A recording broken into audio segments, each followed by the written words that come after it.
Amém. Hélio, palavra com você. Amém. Boa noite, Igreja de Jesus. Graça e paz do nosso Senhor e Salvador Jesus Cristo. A Igreja de Jesus é alegre. É ou não é, Pastor Joel? Precisamos ser igreja alegre, feliz, porque nós temos o melhor e o maior presente de todos, que é Jesus nas nossas vidas. Que bênção, que momento alegre, que noite especial, que Deus nos dá o privilégio de participarmos e prestarmos um culto ao nosso Senhor e Salvador Jesus Cristo, em comemoração ao 22º ano da juventude aqui da IBEG. Que Deus continue abençoando os jovens, a igreja, a liderança, o pastor Joel, aonde nós temos tido o privilégio de termos uma comunhão muito boa, muito gostosa. E isso é bonito no corpo de Cristo, em que mesmo diante de localidades diferentes, e às vezes de nomes diferentes, mas nós somos uma única igreja, salvos pelo mesmo Cristo, servindo ao mesmo Deus, com um único propósito: glorificar e exaltar o nome de Jesus. Amém, meus irmãos? Deus abençoe todos os visitantes das igrejas, os jovens que se empenharam aí, estão trabalhando ainda nessa noite tão especial. Que Deus continue abençoando vocês. Trago um abraço do nosso pastor Ademário Júnior. Para quem não me conhece, sou o Hélio, trabalho junto com o pastor Ademário Júnior, ali no Templo Batista, em Vila São José. Pela graça de Deus, a gente está lá há quase 5 anos, tem sido uma grande bênção. A gente ajuda em toda a igreja, mas a gente tem um foco específico com jovens e adolescentes. Então, para a gente é uma grande alegria. E nessa noite me acompanha a minha querida esposa, Ares, que está com a gente, a Giovana, a Júlia, o Eric, graças a Deus pela vida deles, e são jovens que servem na igreja. E eu fico feliz em ver uma igreja onde crianças servem, jovens servem, adultos servem, idosos servem. Isso é a igreja de Jesus, onde todos estão servindo ao seu Salvador. Que bênção. Vamos ler a palavra de Deus? Abra sua Bíblia em Efésios capítulo 4. Até sermos um.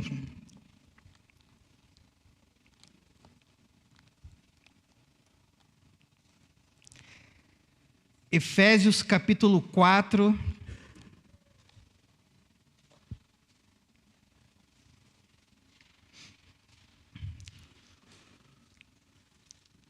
Versículo 13 é o versículo tema dessa noite. Fique de pé, por gentileza. Efésios capítulo 4, versículo 13, nos diz assim a palavra de Deus: até que todos cheguemos à unidade da fé e ao conhecimento do Filho de Deus, ao homem perfeito, à medida da estatura completa de Cristo. Obrigado, Senhor, pela Tua palavra, que é viva e eficaz. Obrigado porque ela alimenta o nosso espírito. É através dela que nós aprendemos como devemos viver, como devemos ser igreja, como devemos Te servir. Meu Deus, que nessa noite a Tua palavra encontre morada nos nossos corações, porque é para isso que nós estamos aqui nessa noite. A pessoa mais importante desse culto é o Senhor. A Tua palavra foi cantada, oramos a Sua palavra, lemos a Sua palavra, e nesse momento em que a Sua palavra será exposta, que o Senhor nos ajude a discernirmos as verdades espirituais pelo Teu Santo Espírito. E se há alguém nessa noite que não conhece a Jesus como o único e suficiente Salvador, que essa pessoa possa ter um encontro com Cristo, porque essa é a melhor decisão das nossas vidas. E nós que já somos salvos em Cristo Jesus, aumenta a nossa comunhão uns com os outros, ó Pai. Aumenta a nossa intimidade com o Senhor e com a Tua igreja. E nos ajuda a amarmos a Tua igreja, assim como o Senhor amou e nos ensina. E obrigado, meu Deus, pela Tua palavra que é eficaz, funciona, nos transformou e está nos transformando dia após dia à imagem do nosso Salvador Jesus Cristo. Obrigado por tudo. Em nome de Jesus, amém. Pode se assentar. No ano de 2014, aqui no Brasil, foi sediada a Copa do Mundo. E é interessante que nós brasileiros estávamos em uma grande expectativa. Não sei você, mas eu estava em uma grande expectativa. Mesmo que lá no fundo parecia que seria difícil. Mas eu tenho essa expectativa. Sou brasileiro e a gente não desiste nunca. E assistindo o jogo, assistindo os jogos, tivemos aquele momento em que demorou muito para passar o 7-1. Foi muito difícil, não sei para você. Parecia que eu fiquei em uma semana assim em depressão, sabe? Fiquei de luto, assim, não sei, fiquei muito mal. Mas diante daqueles jogos, daquela Copa, a frase do técnico da Alemanha, do time que foi campeão mundial, me chamou a atenção. Joaquim Löw. Ele falou assim: o Brasil tem o Neymar. Portugal tem Cristiano Ronaldo. A Argentina tem Messi. E nós temos um time. Eu achei interessante essa frase dele. Porque na vida ninguém vence sozinho. Nas lutas e adversidades que nós enfrentamos, ninguém vence sozinho. Nenhum time alcança um campeonato sendo vencedor sozinho. É sendo um time, é sendo uma equipe, todos trabalhando em prol de um objetivo. E nós que somos igreja, não somos membros que estão desmembrados de um corpo. Nós estamos ligados a um corpo. E esse corpo é Jesus. E nos dá a graça de crescermos e corrermos para o nosso melhor e maior prêmio, que é o dia em que nós nos encontraremos face a face com Cristo. O nosso maior prêmio não é uma medalha. O nosso maior prêmio não é um troféu. O nosso maior prêmio é nos encontrarmos com Cristo nas mansões celestiais. Esse é o nosso melhor e maior prêmio. É por isso que nós olhamos para Cristo, mas nós não estamos sozinhos. Nós somos uma igreja, estamos ligados e coligados uns aos outros, e é Cristo que é a cabeça da igreja. E Paulo sabia muito bem disso. Paulo, ele era um homem instruído, ele era um homem que tinha conhecimento, ele não era qualquer pessoa. Mas interessante, mesmo diante desse conhecimento todo que ele tinha, criado sobre a filosofia grega, cidadania romana, criado aos pés de Gamaliel, neto de Hilel, você vê que ele considera como esterco tudo aquilo que ele conheceu, comparado ao conhecimento de Jesus Cristo. Irmãos, Jesus é o melhor e o maior tesouro que nós temos. É muito precioso. Então Paulo sabia dessa importância da comunhão, da unidade, porque qualquer lugar dividido não prospera.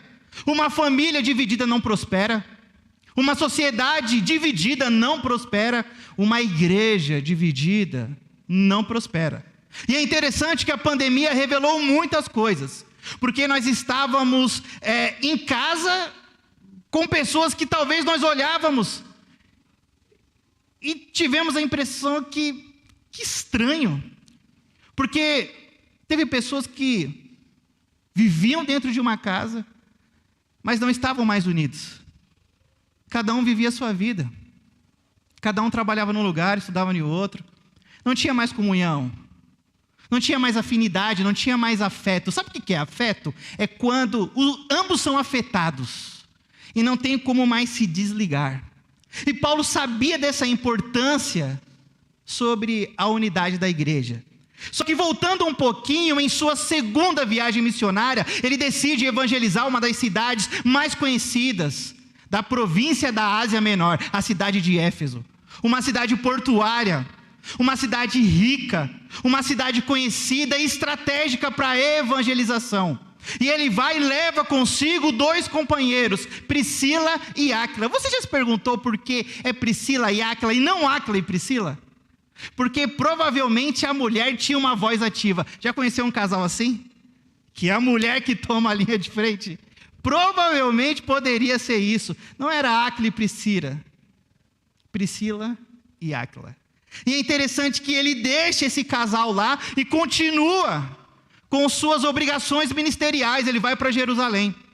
E é interessante que o evangelho ali começa a crescer. Pessoas que eram envolvidas em idolatria, misticismo, feitiçaria, começam a deixar esse caminho e se converter ao único e verdadeiro Deus, que é Jesus Cristo. Porque um dia, se alguém perguntar a você qual é o nome do seu Deus, você sabe, né? É Jesus Cristo, o nosso Salvador. O nosso Deus tem nome, meus irmãos. É Jesus.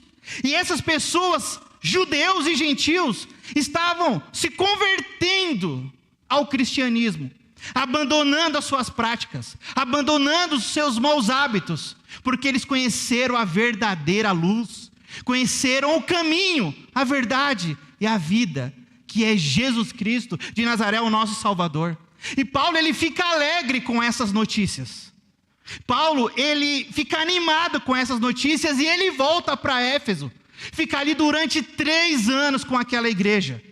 Mas vocês acham que foi fácil para Paulo? Não foi fácil, ele encontrou embates. Ele encontrou lutas externas e lutas internas. Igreja é assim.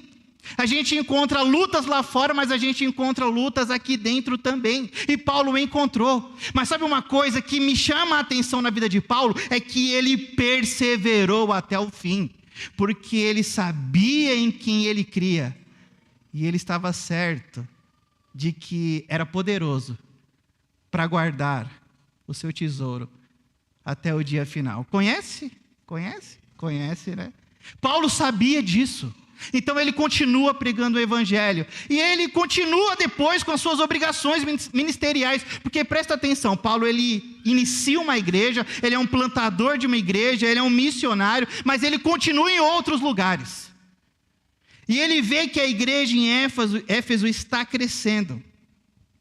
Só que nesse momento em que ele decide escrever essa carta aos Efésios, a igreja que está em Éfeso, ele está preso. Uma prisão domiciliar, talvez um ponto militar com a guarda pretoriana, talvez uma casa de aluguel, não sabemos. Mas a questão é que ele estava preso. Mas é interessante que podem prender as nossas pernas, amarrar as nossas pernas, amarrar as nossas mãos. A palavra de Deus nunca vai ficar presa. Porque até na prisão pessoas se converteram a Jesus Cristo. Paulo fala disso. E Paulo escreve essa carta diante da sua primeira prisão em Roma.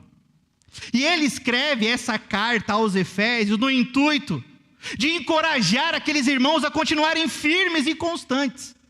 Porque ele se lembra que a gratidão que ele tem no coração diante da igreja de Éfeso, ele ora a Deus falando: Senhor, eu dou graças, porque existe uma igreja ali viva, uma igreja que te ama. Então ele dá graças a Deus pela igreja em Éfeso, mas ele também fala sobre questões teológicas.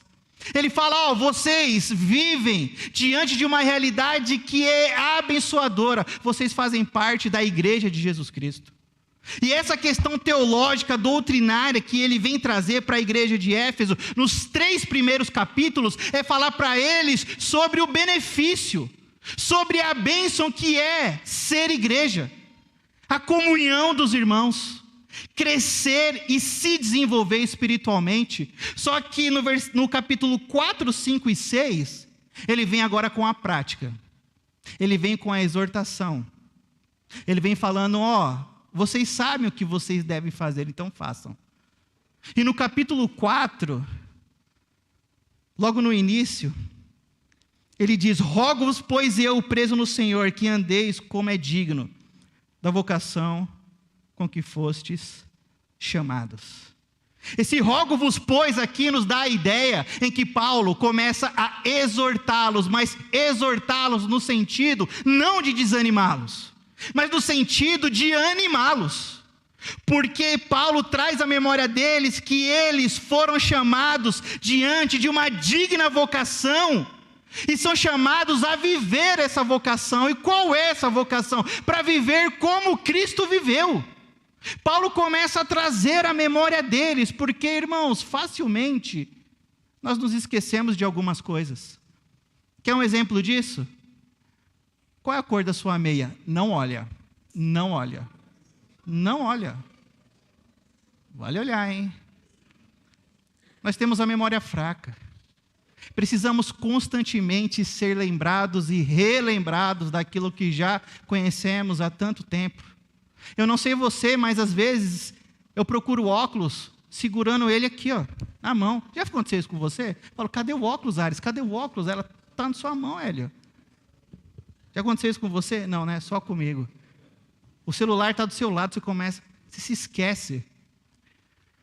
Eu gosto de ler um pouco e tenho um livro do Augusto Cury que ele fala sobre o SPA, que é a Síndrome do Pensamento Acelerado. Nós vivemos em uma sociedade que vive em constante mudança. E é muita coisa, sempre muita coisa, muita informação. E ele fala que o nosso cérebro não aguenta, então, tempos em tempos, ele vai dar um apagão. Ele vai dar um apagão. Sabe, no seu trabalho, você fala, cadê o grampeador? Cadê o grampeador? Roubaram meu grampeador. Já trabalhou num lugar assim? Já dava briga? Grampeador, cadeira e ar-condicionado. Cadê? Você se esquece. Então, Paulo, ele começa a trazer a memória daqueles irmãos, da vocação pela qual eles foram chamados a viver. Existe um padrão que nós devemos viver, e esse padrão é altíssimo, é o padrão de Cristo. Mas você me fala, Hélio, é difícil. Eu falo, eu sei que é difícil, é por isso que nós temos o Espírito Santo que nos ajuda todos os dias. E nós não vivemos mais de qualquer jeito, nós não vivemos mais de qualquer maneira. Nós vivemos diante da vocação que nós fomos chamados. E Paulo, no versículo 2, ele dá continuidade, trazendo à memória a importância de algumas questões que eles precisam, tempos em tempos, ser relembrados. Com toda a humildade e mansidão, com longanimidade, suportando uns aos outros em amor. Aqui Paulo começa a falar para eles sobre a importância de viver a unidade em igreja. Porque a igreja em Éfeso, ela cresce bastante. Depois você estuda, ou acredito que já deve ter estudado aqui na igreja, com o pastor Joel, com algum outro irmão, sobre a igreja de Éfeso. É meio que um avivamento que acontece. Pessoas se convertem a Cristo, e vocês sabem, tudo que cresce, cresce também os problemas. Então a igreja era formada de gentios e de judeus. Judeus com as suas práticas, judeus com os seus shabat, judeus com as suas dietas alimentares, diferente de mim, né? Se olhar para mim, dá para perceber, né? Não ri, hein? Como um pouquinho. Então, era diferença cultural, mas eram pessoas que tinham a mesma fé no mesmo Deus, no mesmo Salvador. E devido a esse crescimento, alguns problemas aconteceram naquela igreja, como acontece em qualquer igreja. E Paulo começa a ajustar essa questão, falando para eles, se vocês querem viver em unidade, comecem a trabalhar a humildade dentro de vocês. Porque a humildade não é algo que acontece lá fora. Lá fora são os falsos humildes. Aquela pessoa que é humilde com dia e hora marcado. Já viu isso? Já viu aqueles famosos que vão tirar foto, dá aquele sorriso congate, aí termina, ele vira a cara, se transforma. Parece que está possesso, fala misericórdia. Quando está diante das câmeras, é uma pessoa, é humilde, abraça, ajuda o órfão, o necessitado, doa brinquedo no dia das crianças, mas desliga a câmera, é uma outra pessoa. Mas nós que somos igreja, precisamos exercitar a verdadeira humildade. Quer um exemplo de humildade? Olhe para Jesus Cristo. Ele não veio para ser servido, mas para servir e dar a sua vida em resgate de todas as pessoas. Humildade é um dos requisitos que Paulo fala no versículo 2, que nós precisamos alimentar para vivermos a unidade em igreja. É dificílimo viver com alguém soberbo. Conhece alguém soberbo? Você não conhece, eu sei que você não conhece, eu conheço. É dificílimo. Não tem diálogo com pessoa soberba. Não é o sol, Samuel, é o eclipse que gira em torno dele, ou em torno dela. Só ele está certo, só ela está certa, é do jeito dele, é do jeito dela. Eu estava numa conferência missionária com o pastor Ronaldo Lidório, e ele contou uma história impressionante, que todo aniversário da igreja tinha uma irmãzinha que fazia o bolo da igreja. E no momento final do culto, eles agradeciam todo mundo e agradeciam aquela irmã por aquele bolo, mas teve um dia que o dirigente, o Samuel, esqueceu de falar da irmã. Rapaz, antes de terminar o culto, aquela mulher levantou brava e foi embora. Aí depois, irmã, o que aconteceu? Não, que essa igreja ninguém me ama, ninguém reconhece o meu esforço. Eu falei, irmã, pelo amor de Deus, só esquecemos de mencionar o nome da irmã em gratidão pelo bolo que a irmã faz a todo ano. É interessante que pode ter pessoas com anos de vida na igreja. Isso não quer dizer que ela ou ele aprendeu o que é uma verdadeira humildade. É fazer para Cristo e não para ser reconhecido. A humildade é algo que nasce aqui dentro. A humildade é uma das maiores virtudes que um cristão pode ter. Cristão soberbo ainda não entendeu o que é o evangelho. Ou é menino na fé ou ainda não cresceu. E Paulo, ele poderia, diante de situações inúmeras, poder desdenhar, poder rebaixar, mas ele nunca fez isso. Me fiz fraco para com os fracos. Porque ele reconhecia a importância que cada pessoa tem no corpo de Cristo. Na Assembleia de Deus, em Guarulhos, uma igreja enorme. Ouvi uma história do meu professor no seminário, Ziel Machado. Ele contou que um dia uma criança pediu para tocar na orquestra. Aí alguns irmãos falaram, não dá, a orquestra já está pronta, mas o pastor falou, não. Dá para ele tocar sim. O que você sabe fazer? Eu sei fazer uma nota. Uma nota? Então você vai tocar. Porque no corpo de Cristo todo mundo é importante. Desde o que faz uma nota. Desde o que abre a igreja. Desde o que prega. Desde o que cuida da mídia. Desde o que cuida das crianças. Todas as pessoas são importantes. E somente uma pessoa que ela não é envolta diante da soberba, que consegue reconhecer a importância de todas as pessoas. Porque nós não somos igreja faccionada, dividida. Nós somos uma única igreja. E nós precisamos alimentar essa unidade.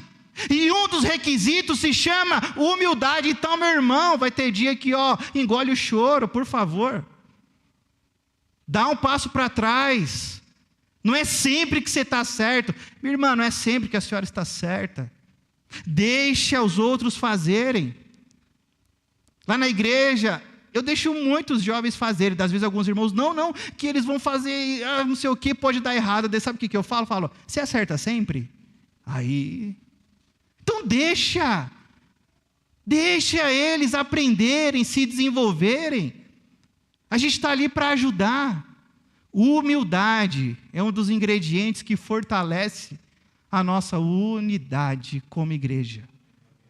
E Paulo continua falando com toda a humildade e mansidão. Aqui é interessante que tem crente que é bravo. Tem crente que é cangaceiro. Já viu os cangaceiros de Deus? Misericórdia. É difícil demais andar com crente bravo. Quando eu comecei a dirigir no trânsito, meu sangue subia. O seu também ou não? Até hoje não, né? Hoje é tranquilo, tá? Eu sei que é, né, tal. Meu sangue subia. E o Espírito Santo de Deus usava a minha esposa para me orientar. Até hoje ela me orienta. É minha instrutora. Para, acelera, o gato, o cachorro. Eu tenho uma instrutora, até hoje, glória a Deus por isso. Algum homem também tem alguma instrutora aqui? Aqui, não estou sozinho. Fala, amor, estou vendo. Mas é interessante que ela me ajudava, porque, gente, às vezes, eram algumas questões simples. Eu já queria... Às vezes a gente não fala, a gente late, cara, querendo brigar. Falo, meu Deus do céu, o que acontece? O motoqueiro bateu no retrovisor, volta e desfaz aqui. Gente, para que isso? Mansidão. Só que só é manso quem tem domínio próprio, sabia? É uma virtude espiritual. Ser manso não é ser bobo, viu? Ser manso não é falar baixinho. Oi, tudo bem? Pastor Joel, não! Mansidão é domínio próprio. É saber falar na hora certa, no momento certo. Porque uma pessoa que não tem domínio próprio, ninguém consegue conviver, não é só com o soberbo, é com quem não tem um domínio próprio. É explosivo. Qualquer coisinha. E é interessante que às vezes no futebol o crente se revela. Se revela. É uma oportunidade que Deus nos dá de ver mesmo. Aí às vezes vai xingar e fala, toca a bola, seu bobo. Não é assim que eles falam. Mas e por dentro? E por dentro? E por dentro? Só que às vezes vaza, né? Às vezes o microfone está ligado, daí solta, né? Mansidão é uma virtude que nós devemos ter, mediante o Espírito, para vivermos em unidade. É interessante que, eu estou falando sobre esses requisitos para vivermos a unidade como igreja, mas isso se aplica na família também. Isso se aplica em qualquer relacionamento. Mansidão é domínio próprio, é você saber falar, tudo bem, você tem razão. O dono da Amazon, Jeff Bezos, ele tem uma questão interessante com os seus liderados, com os diretores que trabalham com ele. Que quando uma ideia é proposta e a do outro não é, aquele que não conseguiu vencer, vamos dizer assim, a reunião, a ideia dele não foi aceita, ele se empenha totalmente para que a ideia do outro que foi aprovada seja um sucesso. Porque às vezes quando a nossa ideia não é aprovada, a gente torce pelo fracasso. Já viu isso? Tempos atrás eu estava pregando numa igreja e era um encontro de juventudes. Eu falei assim, a gente precisa parar com essa ideia de querer competir uns com os outros. Nós não somos melhores nem piores. Nós somos o mesmo povo, pecadores, lavados pelo sangue de Cristo. Então vamos unir forças e servir ao mesmo Deus e ao reino desse Deus. É entender qual é o nosso propósito. Mansidão, o domínio próprio. Saber entender essas questões na igreja. Opa, calma aí, que nem um exemplo. Quanto tempo eu tenho? Estou olhando aqui, mas eu não sei. Está terminando, né? Está terminando. E mansidão é importante na vida. Conhece algum crente que é um brucutu? É um grosso? Intimidade é uma bênção, mas é um perigo, sabia? Porque às vezes a gente começa a tratar mal aqueles que são íntimos e tratamos muito melhor aqueles que são de fora. Irmãos, o melhor é para a gente aqui dentro. A melhor mesa, a melhor toalha, a melhor comida. Em casa eu passo bem, irmãos, com comida. Em casa eu passo bem. Minha esposa cozinha muito bem. É interessante isso. E que nem sempre eu valorizava. Éramos recém-casados. Eu amo pizza, gente, até pizza do outro dia. Pizza gelada eu como, eu tenho uns gostos esquisitos. Daí, alguém também? Deixa pra lá. Aí, domingão, pedimos uma pizza, falei, ficou 3 pedaços, vou trabalhar segunda. Sabe que você já fica maquinando? Chega em casa, tem 3 pedaços, vou comer 2, a Ares come 1, tá tudo certo. Aí cheguei lá, Ares, recém-casado, amor, eu fiz um peixe para você, um peixe maravilhoso. E eu falei, mesmo, Ares, que coisa, mas eu estava querendo comer uma pizza. Era que pizza? Eu falei, não, é que ficou 3 pedaços, acho que ela lembrava, ela focou no peixe. E tadinha, ela ficou triste, porque ela fez com tanto amor, com tanto carinho, aquele peixe e tal. E eu, não sei o quê. Eu, soberbo e sem domínio próprio, vou comer a pizza. Peguei a pizza, estou indo para próximo da TV para assistir e comer. Irmãos, eu acho que passou um anjo de Deus e bateu assim no negócio que eu estava, que as pizzas voaram todas. Falei, eu não acredito, vou comer esse peixe agora. É interessante essas coisas que, recém-casa, olha a imaturidade. Hélio, engole esse orgulho, filho. Tenha domínio próprio.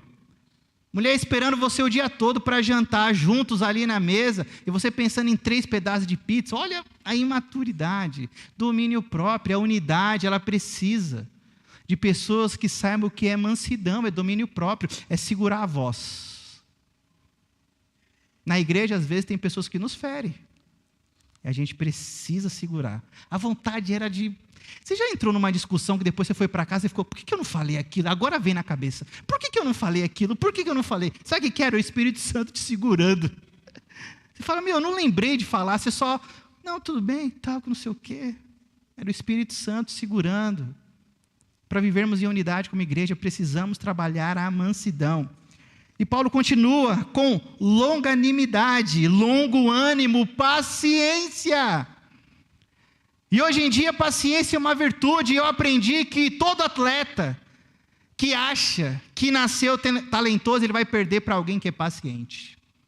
Dizem que o paciente sempre vence. Porque o paciente, ele vai ali devagarzinho, devagarzinho, devagarzinho, devagarzinho. E ele alcança. Alcança ou não alcança, Eric? Alcança. Alcança a namorada. Tanto tempo ali, persistindo, persistindo, persistindo, persistindo, persistindo. Não sei se a Vivian está assistindo aí a gente. Alcança paciência. E hoje em dia nós vivemos uma geração que é tudo para ontem. Qual é o slogan? Não sei se é do BMG, da Crefisa, crédito rápido e fácil. É rápido e fácil, é para ontem. Entendeu? É o iFood, tal, já pedi e tem que chegar a comida, e tem que trazer no meu apartamento. Eu não vou descer para receber o motoboy. A gente quer tudo para ontem, a gente não tem paciência. E eu confesso para você que, trabalhando com o pastor Ademário Júnior, eu aprendo muito com ele. Eu louvo a Deus pela vida dele, sobre essa questão de paciência. Porque eu sou meio acelerado, eu sou meio explosivo, então eu já quero fazer e tal. Aí ele fala, Hélio, vamos amadurecer essa ideia, Hélio. Aquele jeito dele, sabe? Aí eu falo, verdade, pastor, você tem razão, vamos, tal. É o jeito dele, eu aprendo muito. Paciência. Tem coisas que a gente não pode fazer do dia para a noite. Tem que ter calma, tem que ter planejamento, tem que ter oração, tem que ter cuidado. Nós não estamos lidando com qualquer coisa, nós não estamos brincando de ser igreja. Nós precisamos ter paciência, é um passo de cada vez, para vivermos a unidade. Eu e a Ares, no nosso casamento, sabe uma coisa que ajudou muito a gente, diante das adversidades que a gente vivia como casal? Porque, irmãos, casar é uma coisa, permanecer casado é outra coisa. Quando a gente começou a conversar e falamos um para o outro, o que a gente vai fazer esse ano? Vamos terminar a nossa casa. Então, nós trabalhávamos juntos, em o mesmo objetivo. Vamos trocar de carro. Vamos guardar um dinheiro para a viagem. Com paciência. Ambos trabalhando com o mesmo objetivo. Um não estava na frente, outro não estava atrás. Estávamos juntos. Paciência. Paulo, ele começa a falar isso com a igreja de Éfeso, porque ele sabe a importância desses ingredientes diante da unidade da igreja. A humildade é um contraponto aos soberbos. Mansidão, um contraponto àqueles que não têm domínio próprio. Longanimidade diante daqueles que são acelerados, não têm paciência. No casamento, se preparando, se prepara. A Ares, quando a gente namorava e nós noivamos e decidimos casar, ela falou, a gente precisa no mínimo de 1 ano para a gente se preparar. Eu falei, é muita coisa. 4 meses está bom, Ares. É por isso que no judaísmo parece que as mulheres se tornam de maiores primeiro, né? É interessante isso. E depois eu falei, 1 ano eu acho que foi um pouco, hein? Eu acho que se precisasse de mais. Paciência, planejamento, para que seja estruturado aquilo que nós estamos vivendo. E Paulo continua falando, suportando-vos uns aos outros. Você sabe o porquê que muitas igrejas se dividem, muitos casais se separam, que ambos pararam e não conseguem mais suportar uns aos outros? É quando um cônjuge olha para o outro, não consegue mais suportar. É quando irmãos não conseguem mais, sabe, eles não se suportam mais. E Paulo fala que, se vocês querem viver a unidade em Cristo Jesus, aprendam a suportar uns aos outros. E suportar uns aos outros é no sentido de você Reconhecer que você não consegue fazer nada sozinho. E suportar aqui não é somente naquele sentido de aguentar o outro, mas é de reconhecer a importância e falar, nós trabalhamos melhor juntos. Já ouviram falar sobre o livro 5 Linguagens do Amor, do Gary Chapman? Já ouviram falar? Esses dias eu preguei na igreja sobre as 5 linguagens tóxicas do amor. Já ouviram falar sobre isso? Vocês sabiam que tem o ponto antagônico sobre a linguagem do amor? Vamos fazer um teste aqui? Quem aqui, a linguagem do amor são palavras de afirmação? Aqueles que conhecem, gostam de elogiar muito. Tem alguém aqui? Gosta de elogiar muito. Provavelmente o seu ponto tóxico, se você entrar numa discussão, você arrebenta a pessoa. Você é afiado na língua. É aquilo que a gente chama de língua de chicote. Provavelmente. Se sua linguagem do amor é atos de serviço, tem alguém aqui que gosta de trabalhar? Sabe qual que é a sua linguagem tóxica? Que às vezes você quer fazer tudo sozinho ou sozinho. Melhor parar por aqui, né? Você é proativo, você faz e acontece. O pastor Joel dá a chave nas suas mãos. E ele sabe o que vai acontecer. Mas é tudo você fazendo sozinho. E chega uma hora que a gente não aguenta. Chega uma hora que o burnout bate. Chega uma hora que a depressão vem. Chega uma hora que a síndrome do pânico pega a gente. Porque a nossa estrutura não aguenta. A gente quer fazer tudo sozinho. A gente quer arrumar a casa, a gente quer fazer a comida, a gente quer escolher a roupa, a gente quer fazer tudo. Para os outros também. E na vida ninguém faz nada sozinho. Nós precisamos de Deus. E precisamos uns dos outros também. Suportando uns aos outros. Meus irmãos, nós temos diferenças aqui. E aqui o que Paulo está falando é sobre unidade, não é sobre uniformidade. Sabe qual que é a diferença entre unidade e uniformidade? Uniformidade é quando todo mundo tem a mesma forma. É quando todo mundo é igualzinho por fora, mas nós não somos iguais por fora, mas por dentro nós temos o mesmo Cristo, nós temos o mesmo Espírito Santo. A nossa unidade não se dá na uniformidade, a nossa unidade se dá porque nós fomos salvos pelo mesmo Cristo e temos o mesmo Espírito. Isso é unidade, não é uniformidade. Um é palmeirense, outro é São Paulino, outro é corintiano. Tem algum santista aqui? Acima de 50 com certeza. Ah não, brincadeira. É raro encontrar santista novo. Temos uma ali, ó. Influência da família, com certeza, influência da família. Temos as nossas diferenças, temos os gostos diferentes, cada um gosta de uma coisa, mal passado ao ponto, bem passado. Mas em essência, nós trabalhamos pelo mesmo objetivo, nós trabalhamos em prol do mesmo propósito. Então nós precisamos respeitar as diferenças que nós temos. Um gosta de queijo, veio de Minas.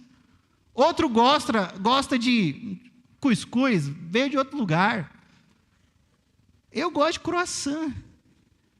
E está tudo certo.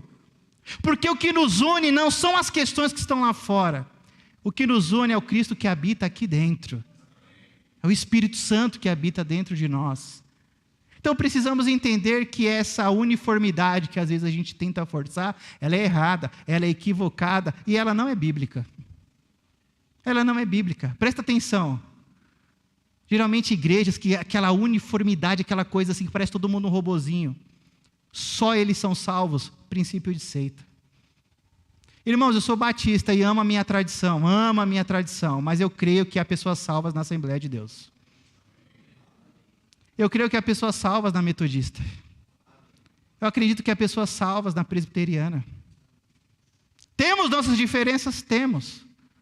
Mas em essência, nós cremos no mesmo Cristo, salvos pela graça de Deus, indo para o mesmo céu, mas temos diferenças. Amo a minha tradição, não sou batista por conveniência, sou batista por convicção. Porque eu vejo na palavra de Deus que há princípios, mas tem diferenças. Tem até batista que é diferente. Uma vez eu estava indo num lugar, eu vi assim, Igreja Batista Pentecostal. Eu falei, não estou entendendo. Acontece, né? Tem do 7º dia, do 12 também. E por aí vai. Não estou falando das seitas aí, que nem reconhecem Cristo como Deus. Não estou falando disso. Eu estou falando de igrejas que, em essência, nós somos iguais. Servimos ao mesmo Deus. Amamos ao mesmo Cristo. E estamos indo todos para o mesmo lugar. E caminhando para o final, eu acredito que aqueles que desejam chegar à unidade da fé, ao conhecimento do Filho de Deus, estejam preparados para a maturidade cristã. Pessoas imaturas não conseguem viver em unidade. Presta atenção. Ninguém me colocou no time, vou levar a bola embora. Vou levar. Não me escolheu. O cara é ruim, meu. Geralmente, dono de bola é ruim. Tomara que não tenha ninguém aqui. Bola é emprestada. Vai pro gol. Põe ele no gol. Somente pessoas maduras sabem viver em unidade. Quer uma prova disso? Tem mães que são elas que preservam a unidade dos filhos, sabia? Elas que estão ali segurando. É um filho que dá problema. É um filho que posta nas redes sociais que é o boyzão, de óculos escuros, aquilo. Mas quem paga a pensão do filho dele é a mãe. Quem paga as contas dele é a mãe. E está lá. E a mãe segura ali. Aí o irmão mais velho fala, mamãe, mas como assim a senhora... Filho, mãe, esse menino... Filho, ela segura ali a unidade da família. Ela vai meio que equilibrando. Sabe por que ela faz isso? Porque ela tem maturidade. Ela vai direcionando, ela vai guiando, ela vai ajustando. Se nós queremos viver a unidade da igreja e sermos um em Cristo Jesus, nós precisamos estar prontos para viver a maturidade em Cristo Jesus. E é interessante que esses ingredientes que Paulo fala para a igreja de Éfeso, parece que no primeiro momento dá certo, a igreja começa a se desenvolver. Só que veio uma nova geração de cristãos naquela igreja e provavelmente algum desses princípios já se perderam. E depois de aproximadamente entre 30 e 40 anos, ano 90 depois de Cristo, João, na ilha de Patmos, ele escreve o livro de Apocalipse e fala sobre a carta que foi direcionada às igrejas na Ásia. E no capítulo 2, versículo 4, ele fala à igreja de Éfeso. Ele fala que era uma igreja que era biblicamente irrepreensível. Era uma igreja que não aceitavam aqueles que tinham convicções erradas, doutrinariamente falando. Era uma igreja que era paciente. Era uma igreja trabalhadora, uma igreja que fazia muito. Era uma igreja que sofria pelo Evangelho e não se cansava em trabalhar pelo Evangelho de Cristo. Mas no versículo 4, Cristo faz uma advertência interessante sobre essa igreja. Tenho, porém, contra ti, Apocalipse capítulo 2, versículo 4, que deixaste o teu primeiro amor.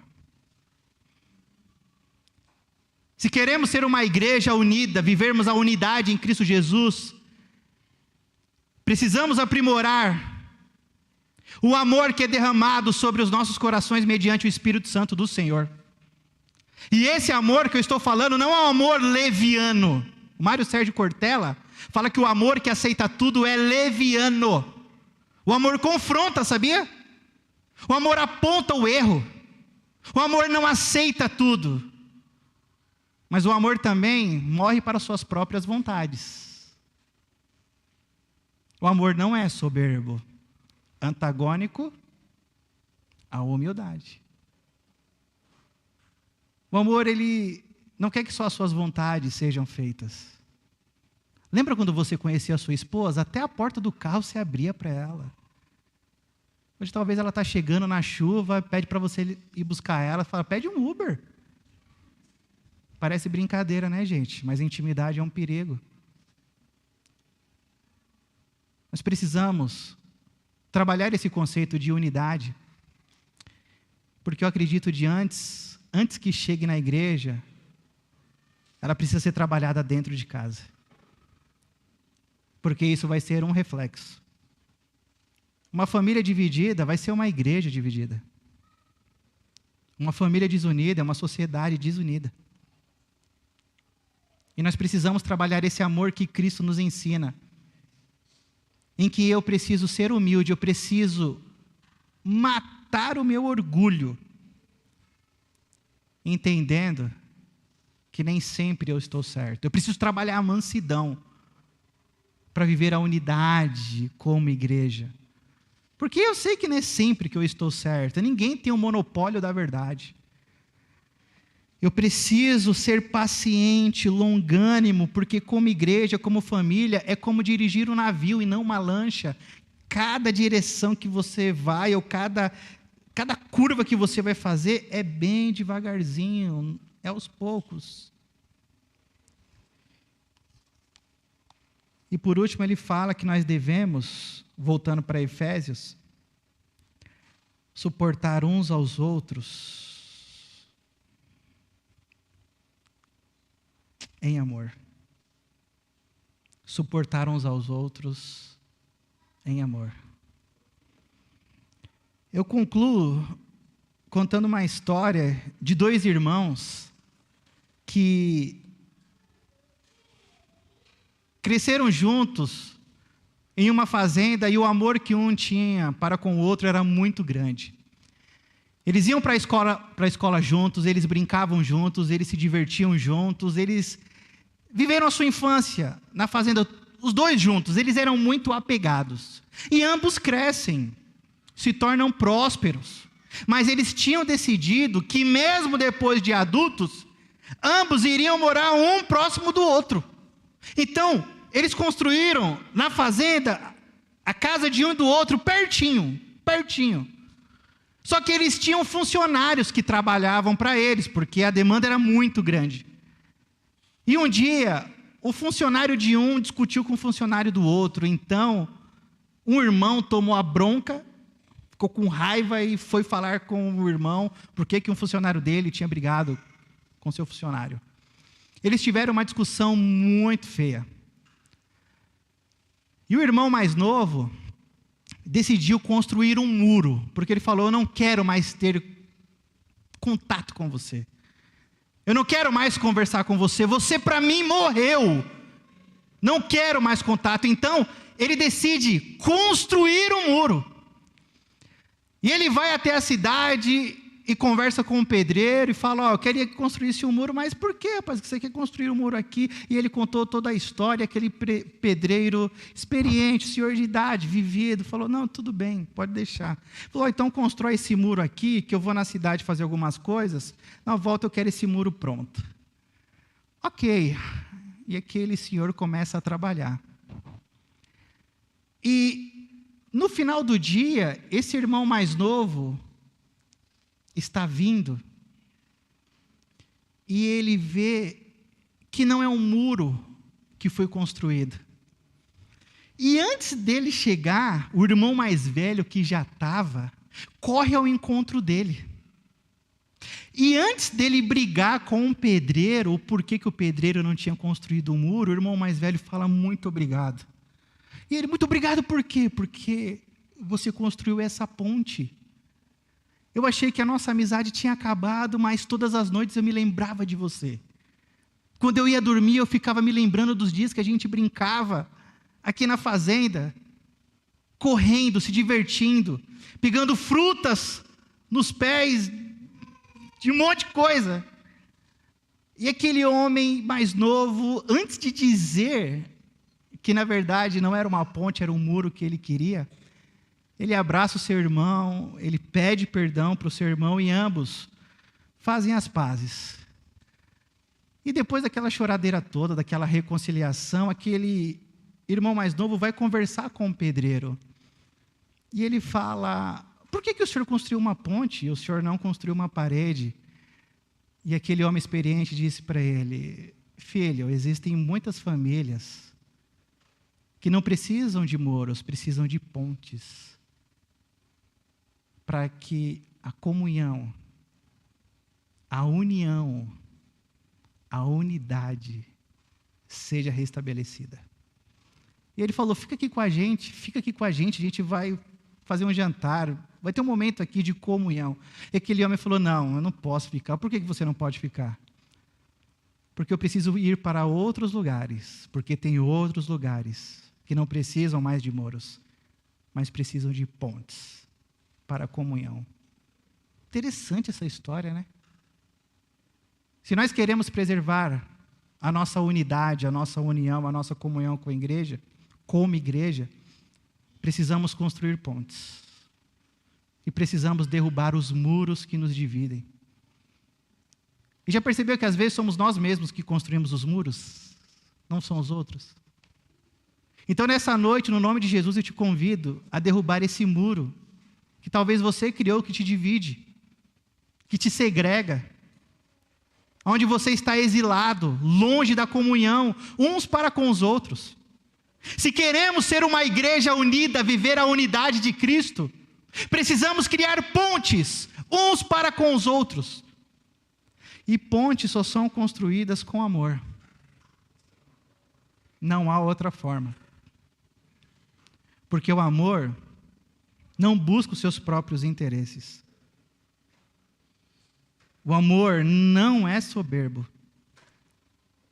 E, se necessário, o amor sofre para que o outro seja beneficiado. Até sermos um. Mas sabe uma coisa que eu estava meditando ali sentado durante o culto acontecendo? Nós não precisamos esperar até sermos um, nós já somos um em Cristo Jesus. E Paulo, ele diz que nós precisamos preservar essa unidade que há em Cristo Jesus. Então preserve essa unidade com o vínculo da paz. Vínculo é aquilo que liga. Em amor. Então nessa noite, talvez se você precisa liberar perdão para alguém, libera perdão. Você precisa conversar com alguém e falar: me perdoa, meu irmão, eu falei daquela forma com você, eu não deveria ter falado. Ou se talvez alguém te magoou, mas você ainda fica remoendo, isso libera perdão no nome de Jesus. Construa pontes. Diz que quem não perdoa é a mesma coisa que você está destruindo uma ponte que um dia você vai ter que passar. Então libera perdão no nome de Jesus. Vamos segurar nas mãos uns dos outros e trabalharmos juntos pelo mesmo rei, pelo reino deste rei que é Jesus. É o diabo que quer ver a nossa família dividida. É o diabo que quer ver a nossa igreja dividida. Mas nós temos a Cristo e vamos permanecer unidos. Cristo habita na nossa família, Cristo habita na nossa igreja, e é por Ele que nós estamos unidos, e é Ele que preserva essa unidade. Então, Senhor, se for para morrer, para o meu orgulho, para a minha vontade, para vivermos a unidade, eu vou morrer. Se tiver que matar a carne para viver a unidade, eu vou matar a carne, porque o que mais vale não é a minha vontade, mas que o seu nome seja glorificado na minha vida, na vida da minha família e na vida da minha igreja. Precisamos trabalhar pela união. Meus irmãos, Cristo é por nós. Cristo é por nós. Então nessa noite, viva essa unidade que há em Cristo Jesus. E eu não tenho dúvida que você não vai se arrepender. Porque essa foi uma das orações do nosso Salvador Jesus Cristo. Pai, eu oro para que eles sejam um,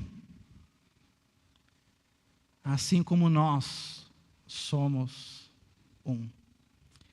Obrigado, Senhor, por essa noite, obrigado pela Tua palavra, obrigado pela comunhão que nós temos. como corpo vivo de Cristo. Obrigado porque o que nos une não é uma placa de igreja, o que nos une é o sangue vivo de Cristo. Obrigado porque o Senhor nos dá o privilégio de Te servirmos, de Te amarmos e de estarmos aqui nessa noite para prestarmos um culto ao Rei dos Reis,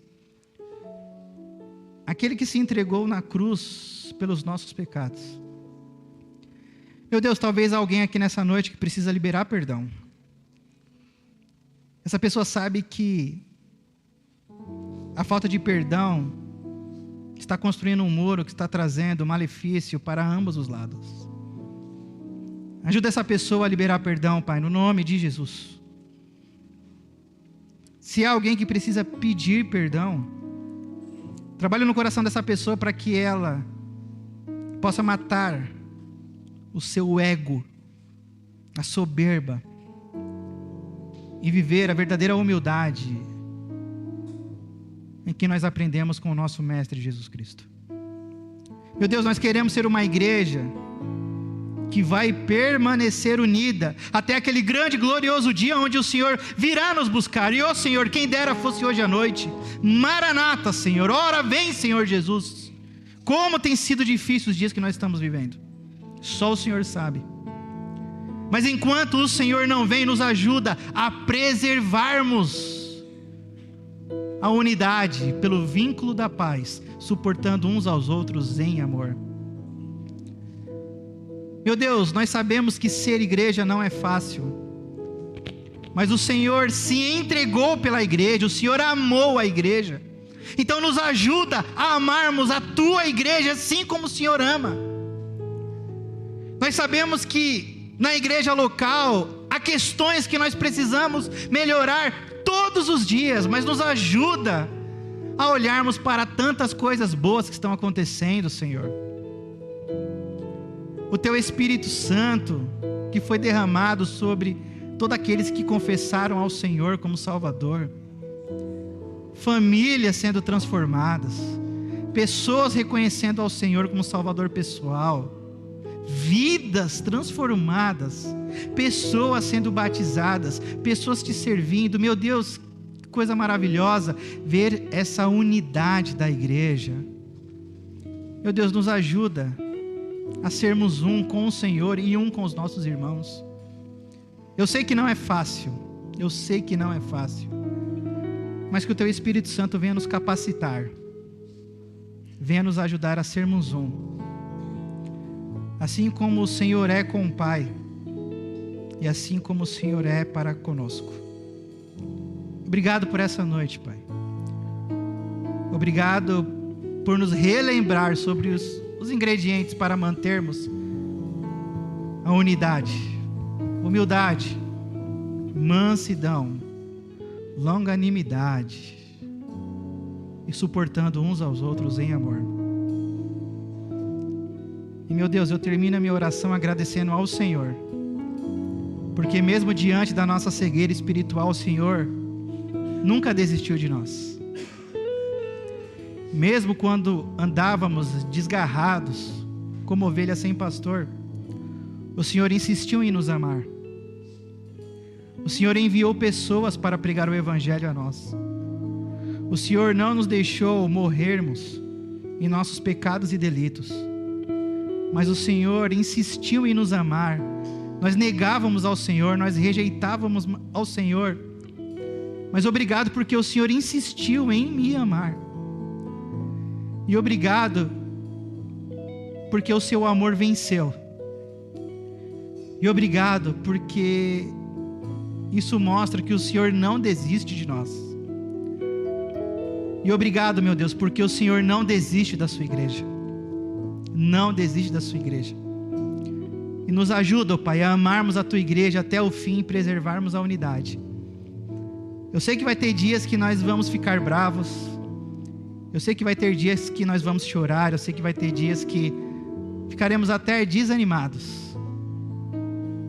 Mas quando esse momento bater, nos relembra que o Senhor está conosco. Porque quando nós nos lembramos que o Senhor está conosco, tudo faz diferença, tudo faz a diferença. O Senhor está conosco e isso faz toda a diferença. mas nos ajuda a celebrarmos os dias de festa. Nos ajuda a nos alegrarmos nos dias onde nós veremos coisas extraordinárias acontecendo. Assim como essa noite. Nós estamos aqui em festa, nós estamos aqui em gratidão ao Senhor, mas acima de tudo, meu Deus, é tudo para a glória do Senhor. Porque nós reconhecemos que o que fizemos e o que podemos fazer é só pela Tua graça. É só pela Tua graça. Obrigado pelo Teu amor. Obrigado por enviar Jesus para nos salvar e nos ensinar a viver. E nos mantém unidos, ó Pai. Mesmo com as nossas diferenças. Nos mantém unidos. Porque seremos conhecidos como Seus discípulos quando amarmos uns aos outros. E é assim que queremos viver. Para a edificação da Tua igreja. E para a glória do Teu nome. Eu oro em nome de Jesus. Amém.